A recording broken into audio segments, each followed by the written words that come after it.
မနေ့ကအချောင်းရဲ့အကျိုးကျေးဇူးကြောင့်ဒီနေ့ကျထီရပေါ်တက်ဖြစ်သွားပါလို့အချောင်းတော်လေးဆိုတော့မနေ့ကတအိမ်လုံးပေါင်းမယ်လို့တိုင်မိတာပေါ့နော်အဲ့မှာကိုလေးငါလည်းလိုက်မယ်ငါလည်းရအောင်နှိုးပါညာတကယ်ဆိုမထချင်ဘူးကွာဒါပေမဲ့အချောင်းထားတာဆိုတော့လေထဖြစ်အောင်ထရပါမယ်အဲ့စကင်းကတော့လည်းတော့လည်းမျိုးလုံးပြူသွားပါလေအကုန်လုံးပြီးသွားပြီဆိုတော့9နာရီထိုးမှစပြီးထွက်ခဲ့ပါလေမလေးတို့ရဲ့စီနဲ့ဆိုရင်တော့တော်တော်ကြကြမောင်းရပါတယ်လက်မဝေးဆက်ရှက်လေးဝယ်ပြီးတော့တောင်းအောင်9နာရီခွဲလောက်မှရောက်ပါတယ်ဆိုင်ကကတော့အိုက်တောင်အောက်ကအိမ်ဒီမှာပဲပတ်စံပေးပြီးတော့အခက်ပါတယ်ကဲစတက်မယ်ဆိုတော့တယောက်နဲ့တယောက်တော့မမြင်ရပါဘူး6နာရီလောက်ရောက်တော့တော်တော်လေးလင်းနေပါပြီခရီးလေးတော်တော်ပေါက်ခဲ့ပြီပေါ့နော်လမ်းမှာတော်တော်လေးကိုမောပါတယ်တချို့ဆိုဒီအတက်အကြီးတွေကိုတောင်ဆိုင်ကနဲ့တက်ကြတယ်ဒါပေမဲ့လည်းဆိုင်ကနဲ့မတက်ပါနဲ့တော်တော်အငြင်းများပါတယ်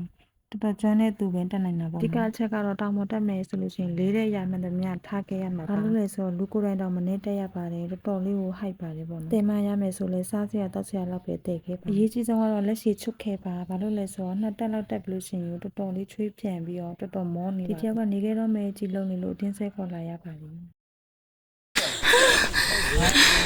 မောရမယ်ရှင်းတော့တက်ပြီးထိုင်ဆောင်ရတဲ့ feeling ကဘာနဲ့မှမတူပါဘူး။ကဲနောက်ဆုံးတော့တာစီလေးတစ်မျိုးလုံးကကိုအောက်ကိုရောက်သွားခဲ့ပါပြီ။နေတူပါပေါ့။